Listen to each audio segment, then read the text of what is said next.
This is a lower grass chute.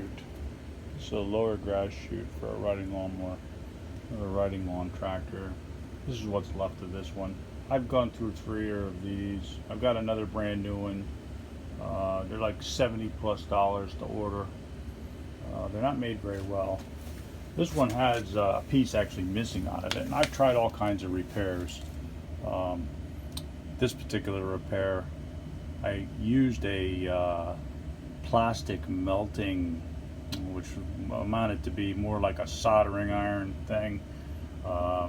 That didn't work. You can see where I melted it, but it really only, as best you can do, it would only really melt just barely into the surface, even though you kind of poked it and prodded and tried to work the plastic down in there. But this was missing a piece, so I put some tape on it. Of course, that didn't hold. I've tried glue. These things are made out of what looks like 2 pieces, and I guess they must do some kind of a plastic welding to get the 2 pieces together, because it's certainly not a mold seam. It definitely is not a mold mark. That has been melted, and I think they make these in 2 pieces. So it has a weak point hanging off the lawnmower, and it tends to crack right where that is. Melted together and welded, and of course this one cracked, and I tried to drill the hole to stop the crack, and it stopped the crack from following this way, and it decided it was going to go that way. And I have tried using plastic welding sticks and melting them in. That didn't seem to do much better. This one was the last one I tried. You can see it's really cracked good. So I've got this new thing to try. It's I bought it on Amazon, and bought it myself and everything. But it has these little staples in different shapes and whatnot. So this staple is the one I'm going to use. It's kind of a zigzag, and it plugs into the wall, and you put the staple in the end of the device and heats up, and it gets pretty hot pretty quick, and you press it down into the surface of the plastic, and you can kind of see where I have done one already. You don't want to go all the way through. You want to just get about halfway, and when you get it in there, of course now this is a red hot staple. You get it in there, you turn it just a little bit and let it cool off, and don't move. Let that plastic where it's molten cool off, and hopefully it'll bridge around the staple. As you can see, you don't see the staple other than the prong sticking out.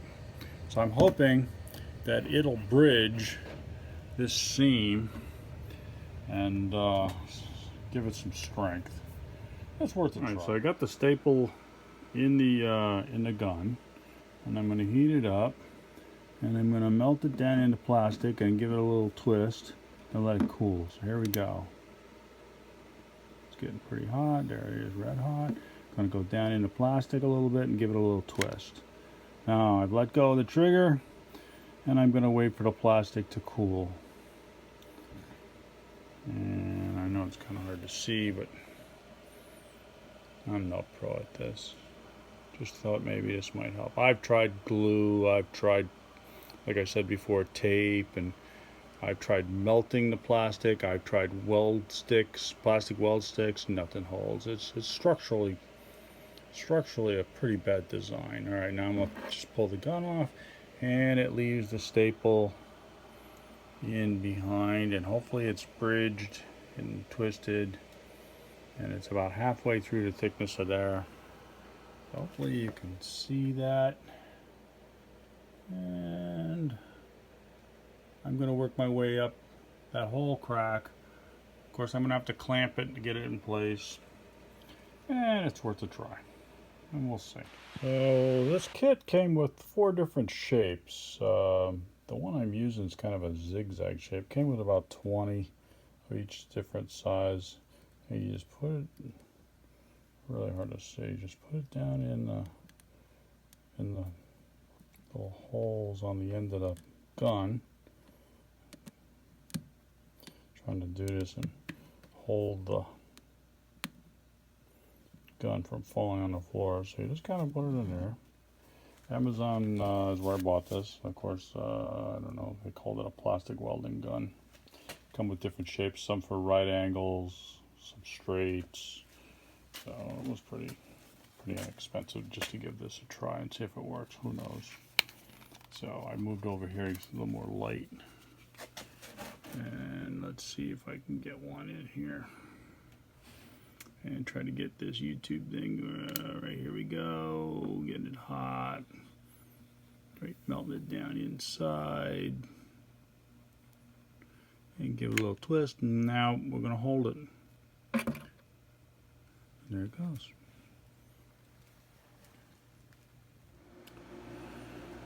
So I'm gonna work my way up along this crack. I'll clamp that.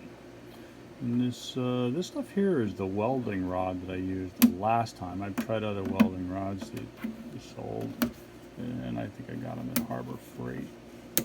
But its stress is very brittle. Stress is too great for this way it's designed. Okay, so I've worked my way up, and I put a few in different places strategically to hold it. And I'm going to come back and fill them in. And I did clamp it up there because there's a lot of stress on this thing. Surprise! And they give you this pair of diagonal pliers to cut the little prongs off. You just go back and cut the pliers off. Cut the little yeah. You just come back and you cut off the tabs. Watch those things, they go flying. Make sure you got your safety glasses on. It'll poke you right in the eye. Alright. So I'm going to work my way up through here and get them all stitched in, and I'll put it back on the lawnmower. And I don't know, was it worth it? The kit was cheap enough. I think I paid 20 plus tax or something like that. I've seen something similar on a auto body shop where they were repairing plastic bumpers and stuff. Of course, this was all on the inside, and then they cosmetically smoothed it on the outside and painted it, and it looked pretty good with body filler and everything like that, because you know how expensive plastic bumpers are. But it's kind of where I got the idea. However, they had a very professional kit. Probably cost $400 or $500. This whole unit replacement is 70 plus tax and shipping and all that. So see how it works. Just wanted to show you how I was doing it. So as I was cutting the leads off, I found one that really, when I twisted it, didn't get covered very well. So I just went back, put the gun back on it, reheated it, kind of wiggled it around in there. You're about halfway through the thickness of the plastic, and I'm waiting for it to cool. And now, okay. So now I cannot see the staple. It's covered well. Okay. Now when I was cutting it, I noticed that it wasn't covered. And there's one there that's not. You can kind of see the metal of the staple. Where are we here? Right there. You can kind of see the metal of the staple right there. But I've already cut the leads off of that one, so I can't really get a hold of it and reheat it. So, yeah. And up here, they have another one here. It was more of a zigzag, and you really pronounce zigzag. And, yeah.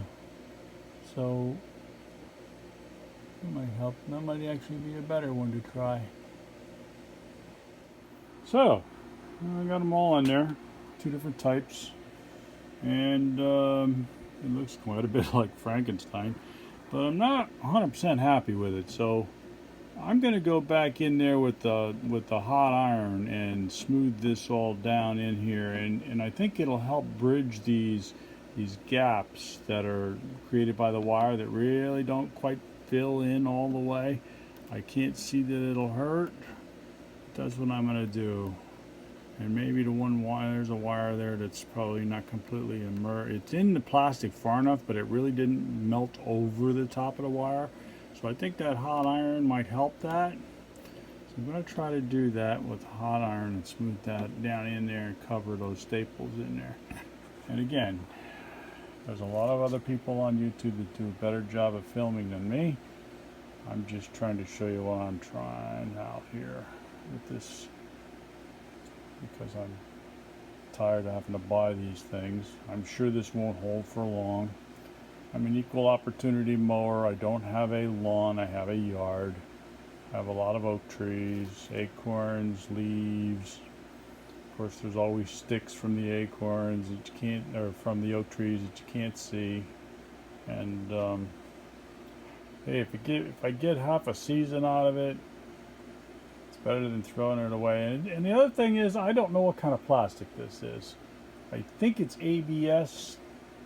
Maybe the recycling number is 2. I'm kind of guessing.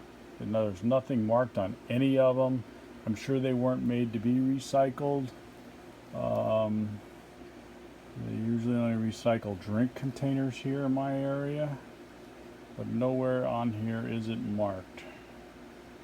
So, just gonna give it a try. Got nothing to lose. The stitching thing wasn't very expensive. Really can't see much in there. The staple thing wasn't very expensive. The hot welding plastic iron wasn't very expensive. They make a hot air welding tool, and you're looking at probably 60-80 bucks for that thing. Maybe that's what they use, because I think this thing is made in 2 pieces, and then they welded it, hot welded it. Of course, it's probably done by some machine or robot. That's where it is, and that's where it always cracks. Alright, so I'm on my new one now outside, and hopefully this will help somebody. If I get a chance after I've tried it, and I don't know when I'll be putting this on the mower because I have a new one on the mower, but maybe this will help. Alright, thanks.